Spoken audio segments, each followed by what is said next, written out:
Welcome to Halal Money Matters, sponsored by Saturna Capital. I'm Moneem Salam, and today we have an exciting episode. As everybody knows, the elections are soon and fast approaching us in the US. And in fact, there's been actually elections going on all around the world. What I thought we'd do in today's podcast is speak to our Chief Investment Officer, Scott Klimo, and get his take on what he thinks usually happens in election cycle years, and talk about historically in the election years, how the markets are done and what are some signs to look for when you're thinking about what the markets might do. So without further ado, let's begin. So thank you very much, Scott, for joining us today. I'm really excited to be able to talk about this topic. And the reason is because, one of the things that we find is that when you talk about crisis and investing during the time of crisis, one thing to figure out is, well, what does a crisis look like? What does it really mean? And then we have crises throughout. And then what does that really look like when we're talking about the market? So really excited to have you on to really discuss this and dive a little bit further. Well, thanks very much, Moneem. I'm happy to be here and hope we'll have something of interest that will be useful for your listeners. I think the first thing we should really kind of define what we mean by crisis, because there are obviously events going on in the world, specifically with countries, with companies, and those type of things. So do you have a good definition of what you would define as a crisis? Well, it is a word that's bandied about quite a bit. Every little bit of disruption is a crisis. We had the global financial crisis.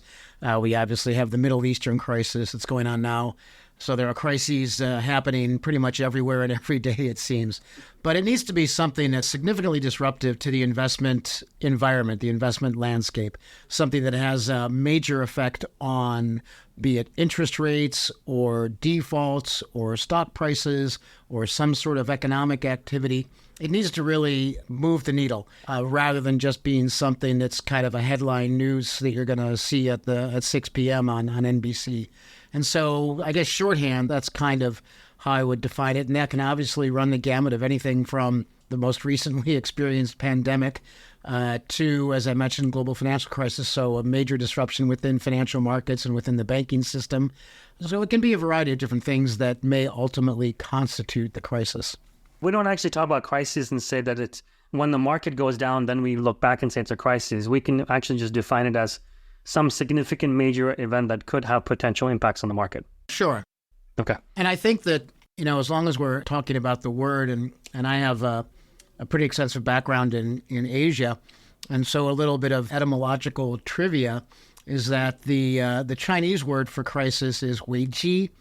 And it's interesting that word is kind of a portmanteau of the words for danger, which is weixian, and opportunity, which is jihui. So weiqi. And so, they define a crisis as something that has both danger, but also there could be opportunities that may come out as well. And I think that's pretty relevant from the perspective of an investor, because there's a crisis is what falls under our earlier definition of a crisis is something that's going to disrupt markets. And so that is going to create opportunities.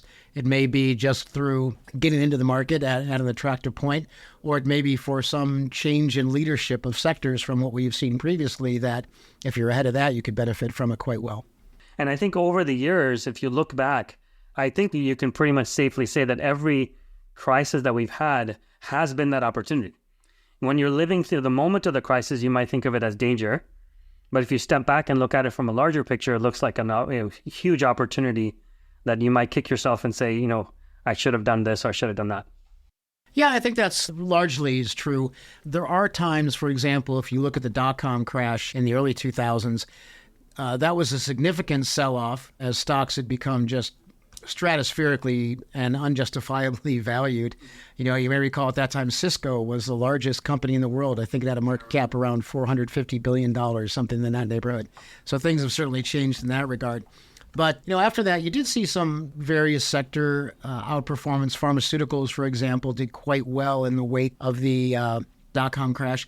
But the market as a whole was pretty modest performance for a number of years. So, there can be times when a crisis really does sort of reset everything and take some time to pull out. I mean, obviously, there's the Great Depression, for example. But, I certainly don't see anything on our horizon of that scope that we need to worry about in today's conversation. Yeah, I think there's two ways to look at this now for people. And the one is from an investor perspective, which is somebody who's outside of the markets looking at it and saying, look, I have this amount of cash. Do I put it in, X investment, Y investment, or Z investment? And the other way to look at it is from your perspective, which is a chief investment officer. And so I think what I'd like to do is kind of break that down a little bit and talk about it separately. And I think it'll be very educational for investors. So let's start with you as a chief investment officer, right? When you're thinking about the markets or looking at the world, in particular, we're very US focused, we're in the US, how do you look at the difference between danger and opportunity when it comes to crises? Well, I think that one of the things as both a CIO and also as a portfolio manager for mutual funds is that we have a responsibility to our fund owners to be invested. If you buy one of our funds, presumably you want to have exposure to the investment philosophy, the investment approach that fund exemplifies. And so I don't really feel that it's my position to be tactical in terms of, oh, I should be raising a lot of cash right now because I think the markets are going down. The investor who buys the fund, he or she is perfectly able to make that determination about how much exposure they have and how much cash they want to have, not me. So I may have views on it. I don't think I serve our investor base by doing that. And so we have to remain fully invested. This is one of the big differences between, say, what we're doing managing a fund and an individual is I'm not in any way, shape, or form timing markets and trying to pick entry points and exit points. I will, during a period of disruption, look for certain opportunities in terms of individual stocks. I have a list of stocks that I would love to buy at lower prices than they are today. And you may say, well, Scott, if some sort of crisis or some sort of disruption occurs, then everything is going to be lower. And to an extent, that's true, but there are also varying degrees of defensiveness among various sectors, and we have pretty good defensive exposure in our funds. And so it's entirely possible that if we do encounter that sort of disruption, the defensive stocks that we hold will provide some, let's call it ballast for the portfolio that offers some beneficial effects during the disruption period. But as we start nearing the point where I'm like, okay, I think we're getting over this and one can see a path for how we move forward from here, then that's a great time to look at that list of stocks that you have of things that you've really wanted to own at a cheaper price based on the anticipation that they could perform significantly better as we climb out of whatever hole has been dug for us.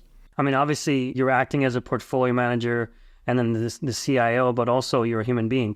And so going through the idea of the crisis, when you're right in the midst of it, how do you make yourself do the things you need to do and not just be deer in the headlights? Oh my God, I don't know what's going to happen. You've been through a lot of these cycles. You've been through the Asian financial crisis. You probably were living there at the time. The dot-com you mentioned, GFC, the Great Financial Crisis. You were there doing that, the COVID. What did you do to be able to prevent yourself from being that deer in the headlights? Well, I'm not sure that I always did, but hopefully we learn from experience. And so you're right. I have been through a few, and I mean, you really need to check the behavioral impulses, which are exactly what you're talking about. And, the time of maximum despair is the time when a lot of people are getting out, and it's exactly the time you should be getting in. And trying to recognize that is absolutely a challenge. But I think that one of the things that I've learned over time is despite all these crises that we've had, we've always recovered. We've always come out of it. The stock market performance has continued to provide something in the neighborhood of 9% annualized nominal return going back to the 1920s. And I think that's even kicked up a little bit over the last 30 years or so. So despite all of these disruptions, everything that's happened, we're still getting a 9% return year in and year out. The pandemic, I mean, talk about disruptions. That was undoubtedly the biggest one, I think, of all. And look what we've seen in terms of stock market performance since then. So I think what's really important is confidence in the expectation. I was going to say the knowledge, but that might not quite be accurate since no one can see the future, but in the expectation that this too will end and we'll come out the other side and things will be back on track. And if it turns out that they're not, then, well, whatever decisions you made probably aren't going to be that important anyway. That's very true. A lot of times I have to end up telling investors, when they worry about the doomsday scenario, I tell them, look, if we really have that doomsday, then probably the last thing you're going to be worried about is what's happening with your portfolio in the market. You'll have bigger problems to be able to kind of fend off your neighbors or, people down the street from you with everything else that's going on. So that's one side. I appreciate that part of it. And then now let's look at it from an investor perspective and what they should be doing when these crises are taking place. What's your advice to investors as far as how do they kind of hold on, or maybe they have to change their portfolio? Well, to be honest, it's the same. I mean, if you're just an individual investor, you don't have the responsibility that I may have in managing other people's money. Regardless, I still believe it is the best path for you to maximize your returns over time. There have been a number of significant studies that have shown that individual investors performed much worse than the overall market during the global financial crisis because, I'm generalizing significantly here, but because when we got to that time of maximum despair, which was like early May of 2009, and there's like, I can't take it anymore and I'm getting out.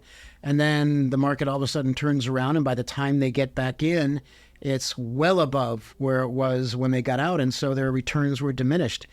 Harking back to the same thought about there's going to be another side. This is going to turn around. This is going to get back on track. And just thinking about that, the odds that you're going to be able to add value by timing exits and entry are probably pretty slim. I mean, I'm sure everybody's got stories. Oh, he bought at the bottom or sold at the top or whatever it may be.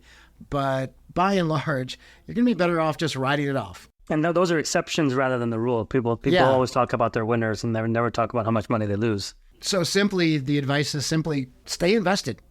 Yes, stay invested, but you might do some shifting around in your portfolio that you're managing. As you mentioned, there were some price points you wanted to hit for certain investments, and they hit them during that crisis, you reallocate.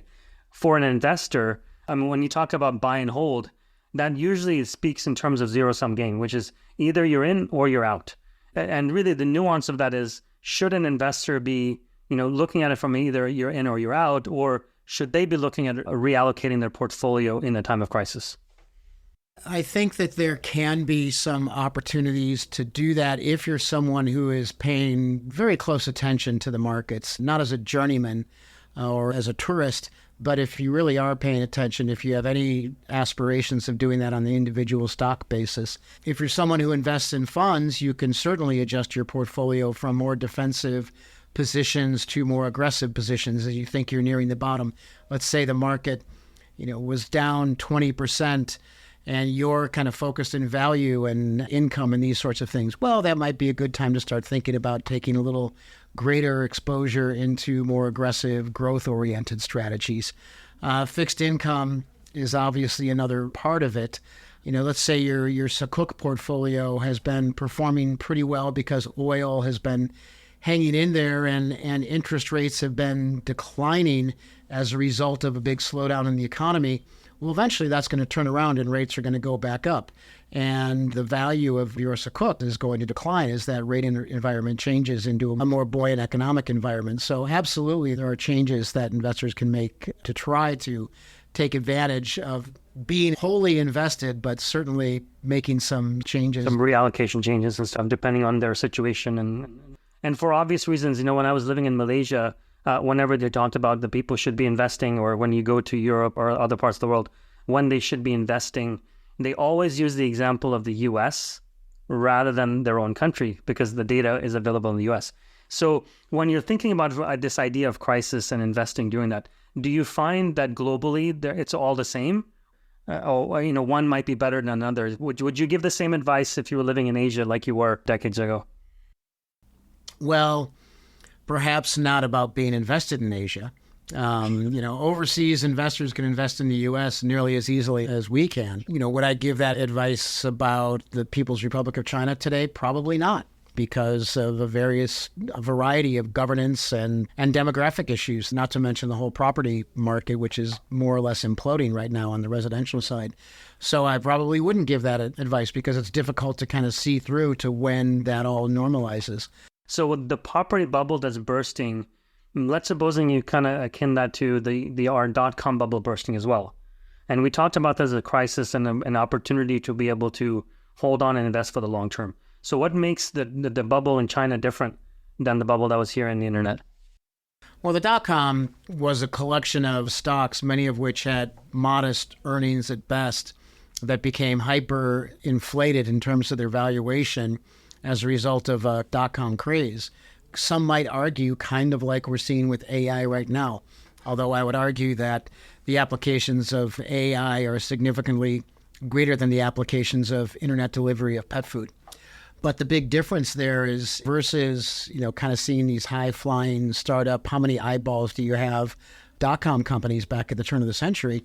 We have a property investment boom that's been going on for decades that has resulted in upwards of 5 million empty units across China. I mean, there's been huge amounts of capital that's been thrown into non-productive assets and what are turning into stranded assets. And at the same time, you have huge swaths, well, let's just say big, huge is probably too large a word when a country has a population as large as China's, but big swaths of people who have put down money, who have paid deposits, who have been paying monthly installments for apartments or condominiums that are never going to be completed because the developers don't have the money to do so.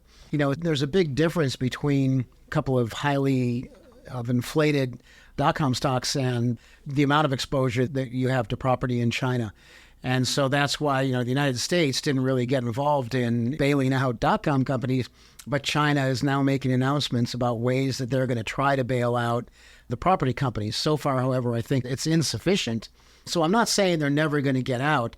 I'm just saying that when you combine that with the fact that you have, after a number of decades of two-term presidents in China and, handing over power peacefully after 2 terms, and now we have a 3-term president who seems to be probably will go for a 4th term, and maybe he's just going to be a president for life. That's never a good development. And then on top of that, you have a country whose working age population is already declining. Everybody thinks about China as being this vast, huge, populous country, which it is, but it's also old. Its demographics are not good. And so I think all of those things combined just make it a lot more difficult to say, when do we get to the other side as far as investing in China is concerned? It is mostly like then from that perspective, a US-centric view about buy and hold. In other parts of the world, you have to be much more discerning about what that really means. Yeah, look at Japan. People don't really realize it, but over the last 10 years, Japan's been a pretty good market. It's been a very attractive market. But for the 20 years prior to that, it was horrible. From the 39,000 that it reached in 1989 until it bottomed sometime around the GFC, you just did not want to be there. It was just constant eroding of value. So that's an example where you don't have the same sort of situation. Europe, I think, is probably a little bit between the two, not as dynamic as the United States, has demographic problems, but they're not as bad as Japan. And so they're kind of in between the two of them. The demographic problem that you're talking about with the aging population, one of the key things is that in the US, we might have the same issue, but we have an immigration policy. When you look at Japan, they don't have one. And they are very, very restrictive when it comes to who they allow in and who gets citizenship and those type of things, which kind of compounds a problem. Where in the US, the borders are a little bit more open than there are in other parts of the world. Yeah, Japan's actually becoming a little bit more liberalized in that regard, but small steps. But even the native-born population in the United States, we're far, far better off than Japan is. It's nice for the Japanese that they have about the longest life expectancies in the world, but it's also just kind of another anchor, if you will, on the economic performance. How would you define, like, for example, when he talks about, either .com or even the housing bubble that we had in the 2000s, one crisis is when everybody thinks about crisis as a negative, markets go down because there's some exogenous event that happens. But could you actually look at it from the other perspective as well, which is bubbles can be considered crises as well, because of the fact that eventually something's going to have to break, when that bubble happens. So would you put a crisis or bubbles in the category of crisis as well? It's a little bit difficult because it's always, bubbles are always talked about in the moment, but they're never really confirmed until after they've popped. And so you don't know until it's passed. But another way to look at your question about the benefits or the opportunities of crises is, there's a concept of creative destruction. And I'd say one of the reasons that Japan kind of struggled along for as long as it did is they weren't really willing to accept that idea of creative destruction. And so I'm sure people are familiar with the term zombie banks, which originated in Japan, and companies who would just keep, the banks would just kind of like dole out a little bit of money, a lifeline to keep these companies alive so they could continue kind of servicing their debts so the banks didn't have to write them off, which would crush their capital ratios and put them in trouble. And so you just had this, they weren't really willing to bite the bullet from a financial perspective. Whereas the United States, we do that all the time. It's like, okay, you're bust. Silicon Valley Bank, you have an asset liability mismatch. Sorry, you're gone. We're more than happy to do that to shareholders, generally speaking. And so that can be something that maybe you want to call it a crisis, but it actually does result in an overall improvement and strengthening of the economic landscape. Let's kind of define what zombie bank means just for our listeners. I guess what you're talking about is, for example, if a company's struggling and they're unable to pay the loan that I gave them, for example, as a bank, what I do is I give them more money so that they can go a little bit longer in hopes that they would be able to pay back not only the original loan, but the extra loan that I gave them. Accurate, yes, exactly, except they're not really thinking about whether or not their original loan is going to get paid back. They're thinking about, I don't have to write off this debt as bad, which has an effect on my own capital ratios. Okay. In opposition to that, let's suppose in the U.S., as you were talking about, people are more willing to say, you know what, we're going to declare bankruptcy, let's wipe the state clean and start over again. Yeah, and the regulator is unlikely to look favorably upon the types of strategies that were often adopted. And just the competitiveness of the U.S. economy is unlikely to allow a company that's in that kind of financial strait to continue, to be able to meet payroll, to persist. The business is just going to grind to a halt. Yeah. The second part of this was also going to be talking about markets and elections and the likes. And so we are coming up on an election. In fact, if you look at 2024, if I'm not mistaken, majority of the democracies around the world, there's some type of election going on. Whether it be, India is going through it, they're the largest democracy. UK's will go through it this year. US is coming up on one. There's a lot of democracies that are happening. Is there anything particular investors should be looking out for during an election cycle? Well, I think the primary thing to look out for is changes in economic policy or changes in trade policy or currency policy. I mean, in India, it's pretty clear-cut who's going to win. In the UK, it's pretty clear-cut who's going to win. I mean, the Labour is going to win because the Tories, they've been there too long, and in all honesty, they haven't done a very good job from an economic perspective. But, what sort of changes or opportunities is that going to bring to the surface in the UK? I think it's pretty limited because Labour's ability to maneuver is pretty limited because of the financial position of the United Kingdom. Here in the United States, one could quite easily argue that our financial position is also somewhat limited given the amount of debt that's been incurred since the pandemic, both as rescue packages during the pandemic and then recovery packages subsequent to it, such as the Inflation Reduction Act or the Infrastructure Act. However, that doesn't really seem to matter to politicians once they're in power. So when you're in opposition, it's a huge issue. When you're in power, it's like, I got to help my constituents. And I think that there is a significant difference in approach between the Democrats and the Republicans on that. And if the Democrats happen to be able to hang on and continue in government, then we're probably going to see some additional spending and perhaps more of what we might call an industrial policy in the United States, such as we're seeing with regard to semiconductors, which historically has been something the United States has avoided. If the Republicans win, I think that becomes much less likely, and then we start looking at tax policy and the potential for tax cuts going forward. Today, the Republicans will complain about Democratic spending. If that happens, the Democrats will complain about Republican tax policies. Either one has the same effect on the deficit. It makes it go up. So pick your poison. But there are also some other issues that I think are very relevant from an investment perspective and how you might want to allocate geographically. President Biden has proven himself to be pretty amenable to tariffs, but nothing like what former President Trump has said that he will do if he's back in office by slapping tariffs on everything. And so you need to be cognizant of that if you're investing internationally about the potential, if a company has significant reliance on the United States market, that could be problematic. I'm curious about some of the currency. The United States dollar has been pretty strong. And generally speaking, there have been good reasons for that. But if you look at it from a purchasing power parity perspective, the Japanese yen is incredibly undervalued. And so is that something that perhaps they could look at and try to take action somewhat similar to as we saw in the 1980s with the Plaza Accords? So there are certainly policy differences that can have an effect on one's investment outlook and what would be ideal investment positioning. But unfortunately, we're not going to know it until the first Tuesday in November. Yeah, and I remember back in 2016, so many of our investors, or shareholders, I should say, Trump had just won. And they panicked, they sold, And basically, we had a really, really strong rally in the markets, which they lost out on. Generally speaking, I guess the same thing holds, whether it's Democrat or Republican. The idea is about business innovation and business growth, and markets are going to continue to grow. Yeah, I mean, we can point to specific presidents whom that wasn't exactly true for, but that might have been just the luck of the draw.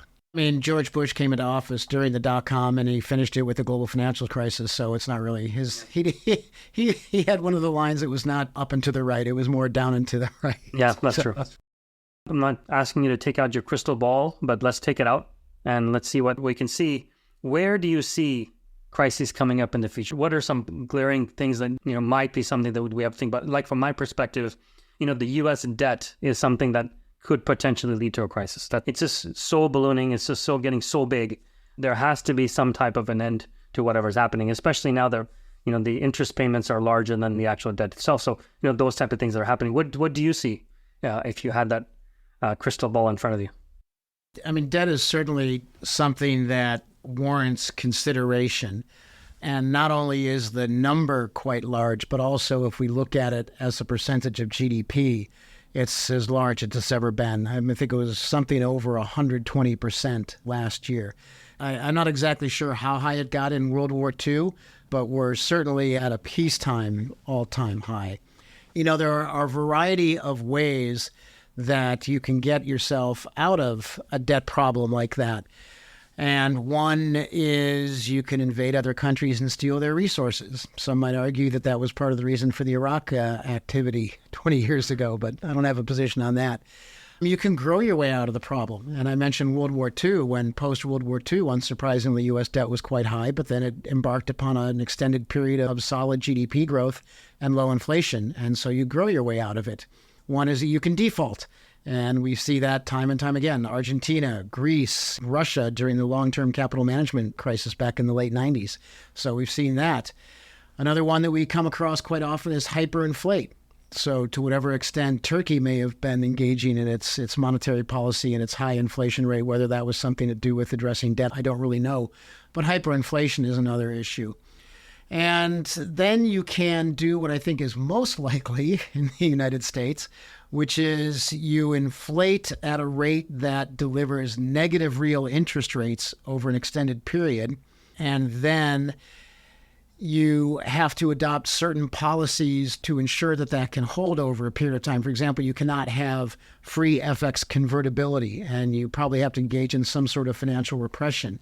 And by financial repression, I mean there are a number of policies that the Federal Reserve could take to require banks to hold reserves and not get paid interest on them. Currently, they get paid interest. There's no law that says the Federal Reserve has to pay them interest.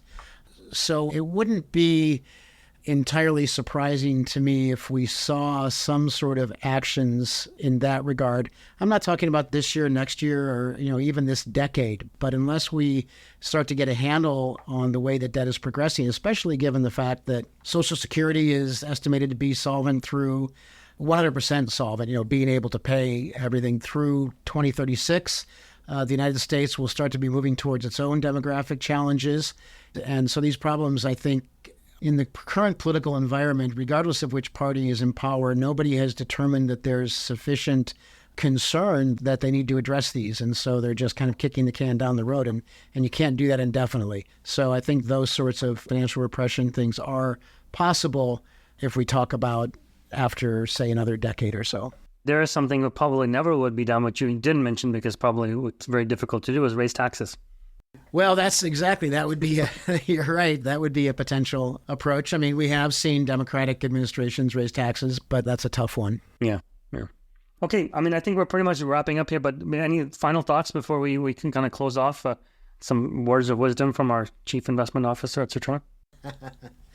Yeah, I mean, I guess I would just hark back to the point we were making earlier about longer-term strategy is certainly consider you can change allocations across your portfolio in terms of tilting it to be more defensive or more aggressive, but really just try to stay engaged because you're unlikely to add value by being tactical.